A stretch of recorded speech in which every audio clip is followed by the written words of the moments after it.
நீங்கள் பார்த்து கொண்டிருப்பது உங்கள் ஜாஷ்வா டிவி. சகல ஜனங்களுக்கும் நற்செய்தி.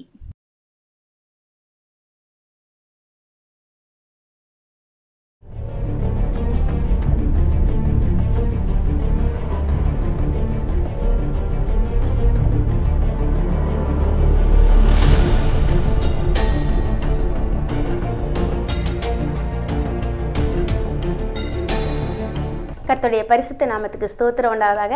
மீண்டுமா உங்களை காண்பதில் மகிழ்ச்சி அடைகிறேன். இந்த நாளின் தியானத்திற்கு முன்பாகவும் நாம் தலைகளை தாழ்த்தி ஜெபம் பண்ணுவோம். உந்தன் சித்தம் போல் நடத்தும் கர்த்தாவே, நீ நித்தம் என்னை எந்தன் சித்தம் போல வேண்டாம் என் பிதாவே, என் யெகோவா, எந்தன் சித்தம் போல வேண்டா என் பிதாவே, என் யெகோவா.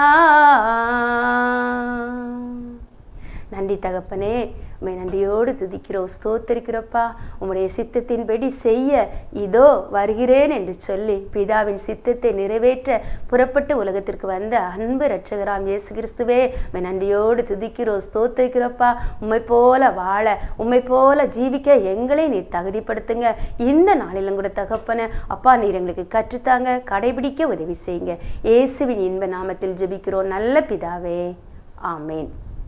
இந்த நாளிலும் நாம் தியானிக்கும்படி தெரிந்து கொண்ட வேத வசனம் மத்தேயு எழுதின சுவிசேஷம் 1வது அதிகாரம் 19வது வசனம் முதல் 21ஆம் வசனம் முடிய. மத்தேயு 1வது அதிகாரம் 19 முதல் 25வது வசனம் வரைக்குள்ள பகுதியை நம்ம தியானிக்க போகிறோம். இந்த பகுதியில் யோசேப்பை குறித்து, மரியாளுக்கு நியமிக்கப்பட்ட கணவனாகிய யோசேப்பை குறித்து நம்ம இந்த நாளில் தியானிக்க போகிறோம். நம்ம எல்லாரும் தியானித்த பகுதி தான், இருந்தாலும் மீண்டும் ஒரு முறை தேவ ஆவியானவர் நம்மோடு ஞாபகப்படுத்துகிற அவர் மூலம் கற்றுத்தருகிற காரியங்களை இந்த கிறிஸ்துமஸ் நாட்களில் நாம் புதுப்பித்துக் கொள்வோம், கடைபிடிக்க கர்த்தர் தாமே நம்ம ஒவ்வொருவருக்கும் கிருபை செய்வாராக. மத்தேயு எழுதின சுவிசேஷத்தில் 1வது அதிகாரத்தில் 18வது வசனம் சொல்லுது, இயேசு கிறிஸ்துவனுடைய ஜனனத்தின் விவரமாவது, அவருடைய தாயாகிய மரியாள் யோசேப்புக்கு நியமிக்கப்பட்டிருக்கையில் அவர்கள் கூடி வரும் முன்னே அவள் பரிசுத்த ஆவியினாலே கர்ப்பவதி ஆனாள் என்று காணப்பட்டது. இதை நம்ம கடந்த வாரத்தில் தியானித்தோம். பரிசுத்த ஆவியினால யோசேப்புக்கு நியமிக்கப்பட்டிருந்தாங்க மரியாள். ஆனால் அந்த நாட்களில் ஆண்டவருடைய வார்த்தை அவங்களுக்கு வெளிப்பட்டது, பரிசுத்த ஆவியினால அவங்க கர்ப்பவதி ஆவாங்க அப்படின்னு சொல்லி காபிரியல் சொன்னாங்க. ஸோ இப்போ அவங்க கர்ப்பவதி ஆயிட்டாங்க அப்படிங்கிறது 19வது வசனத்தில் பாருங்க. அவள் புருஷனாகிய யோசேப்பு நீதிமானாய் இருந்து அவளை அவமானப்படுத்த மனதில்லாமல் ரகசியமாய் அவளை தள்ளிவிட யோசனையாய் இருந்தான். இப்போ பரிசுத்த ஆவியானாலே கர்ப்பவதி ஆனாள் என்று காணப்பட்டது. அப்போ இந்த காரியம் இதை மரியாள் தன்னுடைய இருதயத்தில் வைத்து சிந்திச்சு கொண்டு இருந்தாங்க. அவங்க இருதயத்தில் சிந்திச்சாங்கன்னா நிறைய இடத்துல மரியாளை குறித்து போடப்பட்டிருக்கு. ஆனால் யோசேப்புக்கு இந்த காரியம் என்ன செய்து தெரிய வருது. ஒருவேளை எப்படி தெரிய வந்திருக்கும் அப்படின்னு சொன்னால், ஒருவேளை மரியாளே என்ன செஞ்சுருக்கலாம், இதை என்ன செஞ்சுருக்கலாம், அவள் தனக்கு நியமிக்கப்பட்ட கணவன், ஸோ அவங்களுக்கு அதை தெரிவிக்கணும் அப்படின்னு சொல்லி ஆவியின் ஏவுதலால் அவங்க தெரிவிச்சிருக்கலாம். ஏன்னா இந்த மாதிரி எனக்கு ஒருத்தர் என்னை தேடி வந்தார், இப்படி சொன்னார், இந்த இப்போ என்னோட உடல்நிலையும் கூட அதற்கு ஏற்பதான் காணப்படுது அப்படிங்கிறத அவருக்கு ஏதோ ஒருவர் மூலம் எப்படியோ அதை என்ன செஞ்சுருக்கலாம், தெரியப்படுத்தியிருக்கலாம். அவர் சந்தித்து தெரியப்படுத்தினாங்களா இல்லை யார் மூலமும் தெரியப்படுத்தினாங்களா நமக்கு தெரியாது. ஆனால் யோசேப்புக்கு காரியம் தெரிய வந்ததுங்கிறது இலத்துறது. அதனால தான் 19வது வசனத்தில் அவர் சொல்கிறாரு, அவர் நீதிமான் சொல்லி வேதமே அவருக்கு ஒரு சாட்சியை கொடுக்கு. ஸோ நீதிமான், தேவனுடைய பார்வையில் அவர் நீதிமானாக காணப்பட்டார். உலகத்தில் அம்மா அப்பா ஒரு தன்னோட மகளுக்கு ஏற்ற துணையை பார்க்கும்போது நல்லவனா அப்படின்னு விசாரித்து தான் என்ன செஞ்சுருப்பாங்க, பார்ப்பாங்க. ஆனால் கூட அவங்களுடைய கணிப்பு பல நேரங்களில் தவறாயிருது. ஆனால் இங்கே ஆண்டவரே யோசேப்பை வந்து மரியாளுக்காக தெரிந்து கொண்டாருங்கிறத நம்ம இதில் பார்க்கலாம். எப்படின்னா யோசேப்பை குறித்து நீதிமான்னு வேத வார்த்தை சொல்லுது. அவள் நீதிமானாக இருந்ததுனால அவளை அவமானப்படுத்த மனதில்லாமல், ஒருவேளை ஒரு கன்னி பெண் கர்ப்பவதி ஆகுனா அப்படின்னு சொன்னால் இஸ்ரவேலில் அது ஒரு பெரிய தீட்டு. அவளை என்ன செய்வாங்கன்னா கல்லெறிஞ்சு கொன்னுருவாங்க. அப்படிப்பட்ட சூழ்நிலையில் இதை பொது இடத்துக்கு கொண்டு போனால் எல்லாருக்கும் தெரியப்படுத்தினா அவளுக்கு அவமானம் ஆயிரும். இதை அவங்க குடும்பமே எப்படியும் மேனேஜ் பண்ணிக்கிடட்டும் அப்படின்னு சொல்லி இதை குறித்து எப்படி நம்ம அவளை ரகசியமாக தள்ளிடலாம். அதாவது மற்றவங்களுக்கு காரியமும் தெரியக்கூடாது, இதனால தான் அவன் தள்ளி விட்டானோன்னு கல்யாணத்தை எப்படியாவது நிப்பாட்டிடணும். இதுதான் யோசேப்போட எண்ணம். இது வந்து சாதாரண மனிதர்களாகிய நானாக இருந்தாலும் நீங்களாக இருந்தாலும் எந்த குடும்பமாக இருந்தாலும் யோசிக்கக்கூடிய ஒரு காரியம்தான்.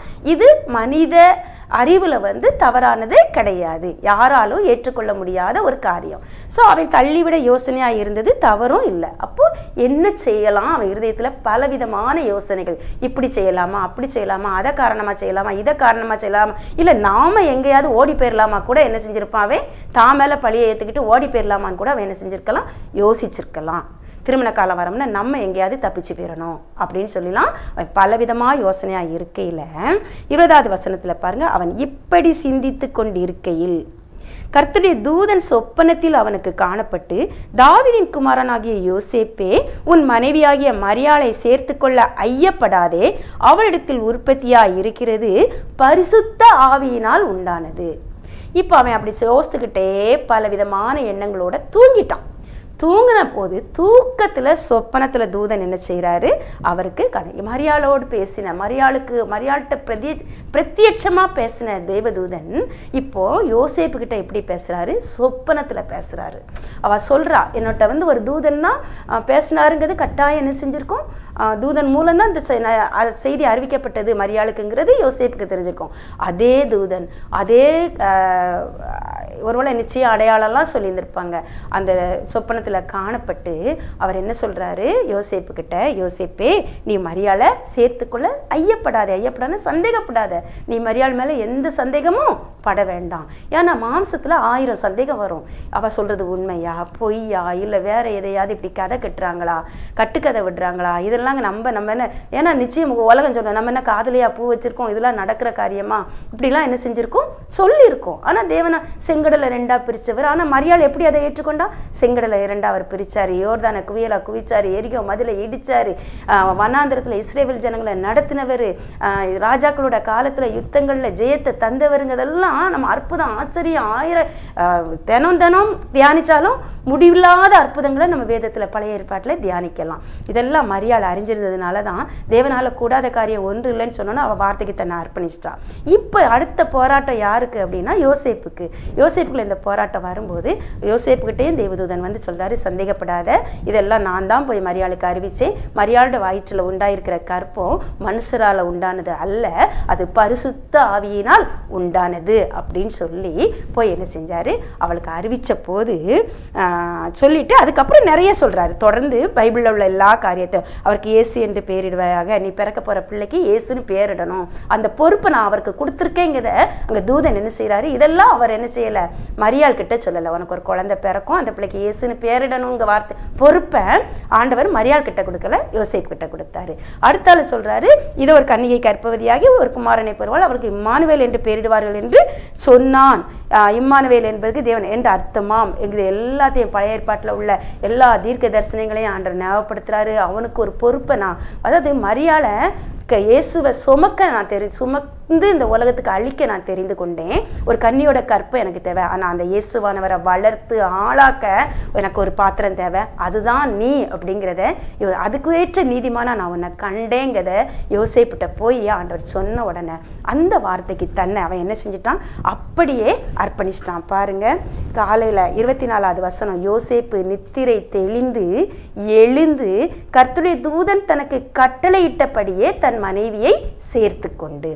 இப்போ பாருங்க, அவன் நீதிமானாக இருந்தான். இன்னைக்கு நம்ம நிறைய பேர் நாங்கள் விசுவாசத்தினால நம்ம நீதிமானாக்கப்பட்டுட்டோம், விசுவாசிக்கிறோம். இலவசமாக நம்ம நீதிமானாக்கப்பட்டுட்டோம், விசுவாசிக்கிறோம். கிருபையினால விசுவாசத்தை கொண்டு ரட்சிக்கப்பட்டோம், விசுவாசிக்கிறோம். வார்த்தையை விசுவாசிக்கிறோம், எல்லாம் விசுவாசிக்கிறோம், கிறிஸ்தவங்கிறத விசுவாசிக்கிறோம். ஆனால் ஆண்டருடைய இந்த சிரமமான கட்டளையை, அவருடைய ராஜ்யத்தின் மேன்மைக்காக, அவருடைய நாமத்துக்காக அவமானப்படுவதை நம்ம சந்தோஷமா ஏற்றுக்கொள்கிறோமா அப்படிங்கிறது ஒரு பெரிய கேள்விக்குறி. அப்படிப்பட்டவங்களை தான் ஆண்டவர் தன்னுடைய ராஜ்யத்தின் பணிக்காக அவர் பயன்படுத்த முடியும். அப்படி அர்ப்பணித்தவங்களை மட்டும்தான். எல்லாருக்கும் இந்த பாடு கிடையாது. எல்லாருக்கும் பரலோகம் உண்டு, கவலைப்பட வேண்டாம். விசுவாசித்த எல்லாருக்கும் பரலோகம் உண்டு, விசுவாசித்த எல்லாருக்கும் சந்தோஷம் உண்டு, சமாதானம் உண்டு. ஆனால் யார் தன்னை அர்ப்பணிக்காங்களோ, யார் அவருடைய ராஜ்யத்தின் மேன்மைக்காக அவருடைய பொறுப்பை, அவருடைய நுகத்தை தான் மேலே ஏற்றுக்கொள்ள தன்னை அர்ப்பணிக்கிறாங்களோ அவங்க மேலே தான், அவங்கள தான் ஆண்டவர் தன்னுடைய பாடுகளுக்கு பங்காளிகள் ஆகிறவங்களா தெரிந்து கொண்டிருக்கிறார். எல்லா பாத்திரத்துக்கும் அது வராது. அதை போல இந்த மரியாதை தெரிந்து கொண்டார், இந்த யோசேப்பை தெரிந்து கொண்டார். இருவரையும் இயேசுவானவரை இந்த உலகம் பூரா கொண்டாட, உலகம் முழுவதுக்கும் ரட்சிப்பு கொடுக்க அவர் வந்தார். ஆனால் அந்த ரட்சிப்பை வெளிப்படுத்துகிற கருவிகளா இந்த மரியாளையும் இந்த யோசேப்பையும் ஆண்டவர் தெரிந்து கொண்டார். கர்த்தருடைய தூதன் கட்டளையிட்டபடி அதுக்கப்புறம் அவர் எந்த சந்தேகத்துக்கோ எந்த சஞ்சலத்துக்கோ, தன்னுடைய ஒருவேளை தன்னுடைய குடும்பம் தன்னை என்ன சொல்லும், இந்த சமூகம் தன்னை என்ன சொல்லும், ஒருவேளை அவனை வந்து பேசியிருக்கான், இவ்வளோ போய் கட்டியிருக்கான் பாரு அப்படின்னு கூட அவன் கூட சேர்ந்த 4 பேர் என்ன செஞ்சிருப்பாங்க, பேசியிருப்பாங்க. ஆனால் அதை எல்லாத்தையும் அவன் தூர தள்ளிட்டு அவன் என்ன செஞ்சுட்டான், ஆண்டுடைய வார்த்தையை முக்கியம். கர்த்தருடைய தூதன் தனக்கு கட்டளையிட்டபடியே அவளை சேர்த்து கொண்டான் அப்படின்னு சொல்லி பார்க்கிறோம். பாருங்க, முதலாவது அவன் ஆண்டவருக்கு கீழ்ப்படுகிற மகனா, ஆண்டுடைய வார்த்தைக்கு கீழ்ப்படுகிற மகனா இருந்தான்.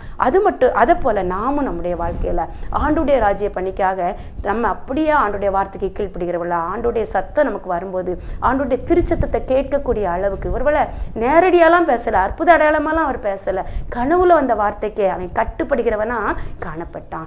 அதே போலதான் நம்ம ஒருவேளை சிறு பிள்ளைங்க மூலம் கேட்கலாம், ஏதோ ஒரு விதத்தில் ஆண்டுடைய வார்த்தை நமக்கு கடந்து வரலாம், ஆண்டுடைய கட்டளை நமக்கு கடந்து வரலாம். அதுக்கு கீழ்ப்படிய நமக்கு, ஐயோ இதை கீழ்ப்படிஞ்சா எனக்கு இவ்வளோ அவமானம் வருமே, இவ்வளோ நிந்த வருமே, இத்தனை பேர் என்னை தப்பாக பார்ப்பாங்களே, இது வரைக்கும் நான் கட்டி காத்துக்கிட்டு வந்த என்னுடைய குடும்பத்து மேன்மை, பாரம்பரிய மேன்மை எல்லாம் பரிகசிக்கப்படுமே, என் நிமித்தம் என்னுடைய தேவ பக்தியை தூசிப்பாங்க, இவாகெல்லாம் ஜெபம் பண்ணணுமா, இவெல்லாம் பைபிள் எடுத்துக்கிட்டு அலையணுமா, இவெல்லாம் ஊழியம் பண்ணணுமா, இவா 4 பேருக்கு சுவிசேஷம் சொல்லணுமா அப்படின்லாம் சொல்லி யார் மூலம் தேவனுடைய நாமம் தூசிக்கப்படுமே, தேவன் தூசிக்கப்படுவாரே அப்படிங்கிறதெல்லாம் அவ யோசிக்க.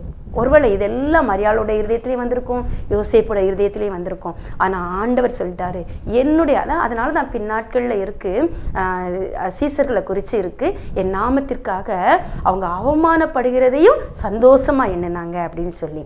இதுதான் விசுவாசிகளுக்கும் சீசர்களுக்கும் உள்ள வித்தியாசம். சீசர்கள் தேவனுக்காக அவமானத்தை சுமக்கவும் தங்களை அர்ப்பணிப்பாங்க. அந்த அவமானத்தின் பாத்திரமா, அவமானத்தின் சின்னமா இந்த யோசேப்பு மரியாளும் அன்னைக்கு காணப்பட்டாங்க. கர்த்தருடைய தூதன் கட்டளையிட்டபடியே அவளை சேர்த்து கொண்டான், அவளை பராமரிச்சான், பாதுகாத்தான். பின்னால நமக்கு தெரியும். அது மாத்திரம் இல்லை, லூக்கா சுவிசேஷத்தில் பார்த்தோன்னு சொன்னால் குடிமதிப்பு எழுதப்படும்படி ஒரு சட்டம் வருது. அந்த சட்டத்துக்காக அந்த நேரம் கரெக்டாக இந்த மரியாள் கர்ப்பவதியாக இருக்கா, நிறைய மாத கர்ப்பிணியாக ஆக போன அந்த நாட்களில் ராயன் ஒரு சட்டம் போடுறாரு, நீ போய் என்ன பண்ணணும், அகஸ்திராயனுடைய சட்டத்தின்படி நீங்கள் குடிமதிப்பு எழுத அவரவர் சொந்த ஊருக்கு போகணும். இப்போ நேசரியத்தில் இருந்து இவங்க எங்கே போக வேண்டியிருக்கு அப்படின்னா பெத்லேகேம் போக வேண்டியிருக்கு. அந்த இஸ்ரேல் பட்டணத்தை பார்த்தோம்னா அது மலையும் பள்ளத்தாக்கும் உள்ள இடம். அப்போது இப்போ நம்ம ஊரில் நம்ம எடுத்துக்கிடுவோமே ஒரு காரியம், ஒரு பொம்பளை பிள்ளையை கொண்டு அம்மா வீட்டில் விட்டுட்டு இவங்க என்ன செஞ்சிருவாங்க, ஈஸியாக வண்டி எடுத்துட்டோ ஜென்ட்ஸ் வந்து நாங்கள் தனியாக போனால் ஃப்ரீயாக போயிட்டு வந்துடலாம்னு என்ன செஞ்சிருவாங்க, போயிடுவாங்க. ஆனால் இங்கே அவள் மரியாதை கூட்டிகிட்டு போக வேண்டிய நிர்பந்தம், கட்டாயம் போய் 2 பேரையும் நேரில் தான் போய் கொடுக்கணும். ஸோ இப்போ நிறைய மாத கர்ப்பிணியையும் கூட்டிக்கிட்டு அந்த மலை நாட்டில் இருந்து அவங்க மலையும் பள்ளத்தாக்கும் மாறி மாறி மாறி ஏறி கடந்து பெத்லேகேம் வரணும். இது ஒரு கடினமான பணி. இவனுக்கு இன்னும் அவள் மனைவி ஆகலை, அவன் வந்து நியமிக்கப்பட்டிருக்கான். இயேசுவானவர் பிறக்கிற வரைக்கும் அவளை மனைவியா அறியல, அவங்க கூடி வாழல அப்படின்னு சொல்லி வேதம் சொல்லுது. அந்த அளவுக்கு அர்ப்பணிப்போட தியாகத்தோட தன்னை கட்டுப்படுத்தி அவளை பேணி பராமரிக்கிற ஒரு மனிதனா யோசேப்பு காணப்பட்டான். இந்த நாட்களில் ஆண்டவருக்காக நாம் நம்மை கட்டுப்படுத்துகிறவர்களா, நம்முடைய ஆசைகளை கட்டுப்படுத்துகிறவர்களா, நம்முடைய எதிர்பார்ப்புகளை கட்டுப்படுத்துகிறவர்களா நம்ம ஜீவிக்கிறோமா? அதோட துன்பத்தை தாங்கி கொண்டு இயேசுவுக்காக கிறிஸ்துவுக்காக ஒருவேளை அவன் மரியாதை பராமரித்தான். கிறிஸ்து வெளிப்படணுங்கிறது அங்கே நோக்கம். கிறிஸ்துவானவரை இந்த உலகத்துக்கு கொண்டு வரணுங்கிறது தான் நோக்கம். ஸோ நம்ம மூலம் கிறிஸ்து வெளிப்படணும், நம்முடைய வாழ்க்கையின் மூலம் கிறிஸ்து வெளிப்படணும், நம்முடைய அண்டை எல்லார் மூலம் கிறிஸ்து வெளிப்படணும். அப்படிங்கிறதுனால நம்ம அந்த கிறிஸ்துவுக்காக பாடுகளை ஏற்றுக்கொள்கிறவர்களா, தியாகமாக அர்ப்பணிக்கிறவர்களா நம்ம காணப்படுகிறோமா இல்லையாங்கிறது இந்த நாளில் நாம் சிந்திப்போம். பாருங்க, அவன் அத்தனை பாடுகளை ஏற்றுக்கொண்டு பெத்லேஹேமுக்கு வந்தான். குடிமதிப்பு எழுதப்பட்டுச்சு.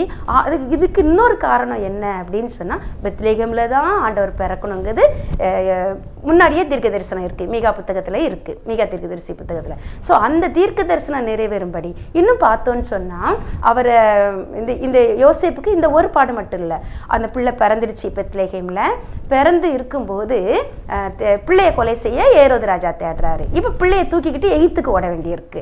ஸோ எகிப்துக்கு அவர் ஓடினார். பிறகு எகிப்துல இருந்து மறுபடி நீ என்ன செய்யி, அந்த ஏரோது இறந்து போயிட்டாரு, நீ இப்போ பிள்ளையை தூக்கிக்கிட்டு நாசரேத்துக்கு வாங்கின அவர் வந்து நாசரேத்தூரில் வாசம் பண்ணார். இத்தனை அலைச்சல் அவருக்கு.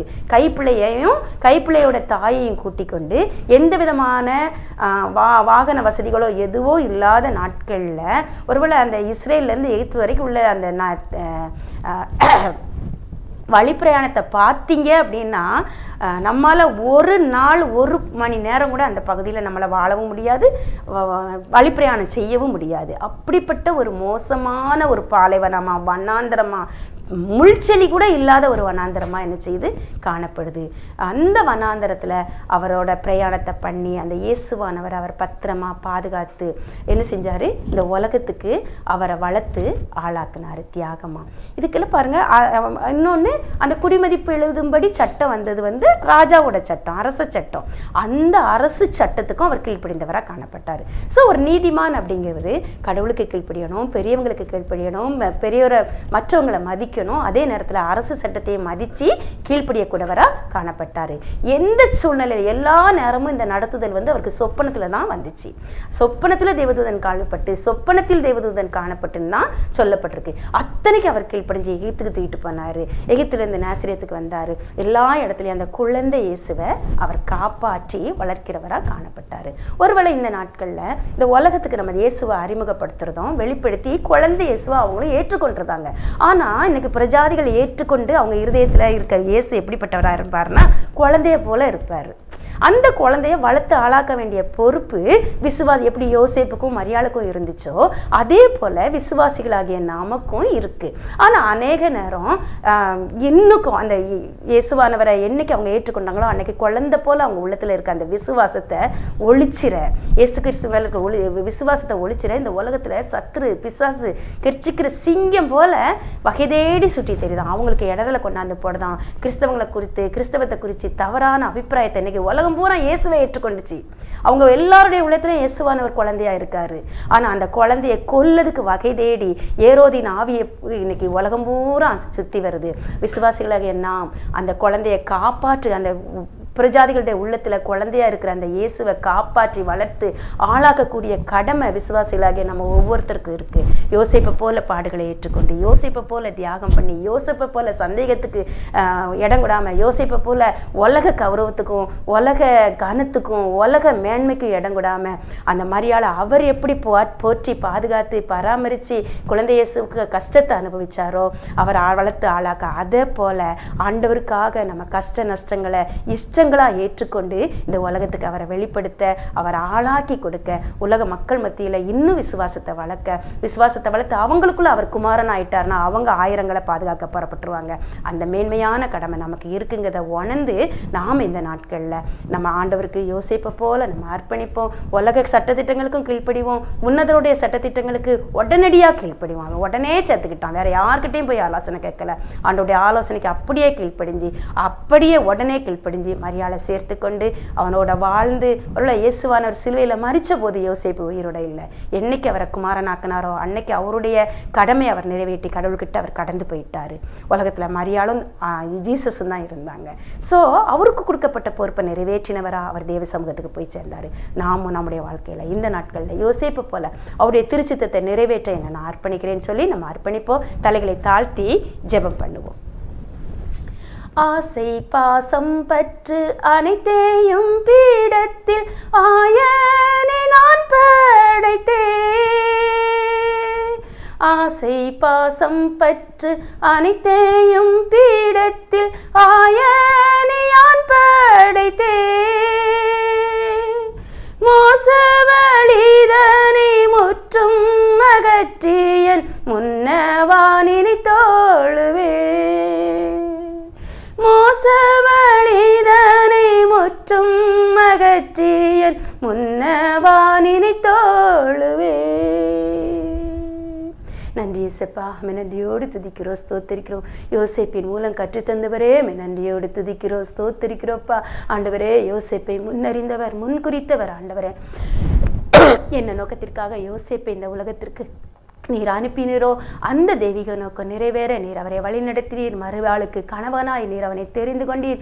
இயேசுவிற்கு வளர்ப்பு தகப்பனாய் நீர் அவனை தெரிந்து கொண்டீர். இயேசப்பா, அதற்கு தன்னை ஒப்பு கொடுக்க கீழ்ப்படுதலையும் அர்ப்பணிப்பேன் நீர் அவருக்கு ஆண்டவரே கொடுத்திருந்தீர். அதை சரியாய் பயன்படுத்தும் ஞானத்தை கொடுத்தீர். இயேசப்பா, அதுபோல இந்த நாட்களில் எங்களையும் உங்கள் கரத்தில் கொடுக்கிறோம். நீர் என்ன நோக்கத்திற்காக உங்களுடைய ராஜ்ய மேன்மைக்காக பயன்பட நீர் எந்த தரிசனத்துக்காக எங்களை தெரிந்து கொண்டீரோ அதற்கு எங்களை நாங்கள் ஒப்பு கொடுக்கிறோம், எங்களை அர்ப்பணிக்கிறோம். இயேசப்பா, இந்த கிறிஸ்துமஸ் நாட்களில் எங்களை பரிபூரணமாக படைக்கிறோம். யோசேப்பை போல உம்மோடு ஒத்துழைக்க, உண்மை இந்த உலகத்துக்கு வெளிப்படுத்த, உண்மை ஆண்டவரே இந்த உலகத்தார் மத்தியில் வளர்த்து ஆண்டவரே அப்பா குமாரனாய் நிலைநிறுத்த கர்த்தர் எங்களுக்கு அனுகிரகம் தாங்க, வழி நடத்துங்க. இயேசுவின் இன்ப நாமத்தில் ஜெபிக்கிறோம் நல்ல பிதாவே.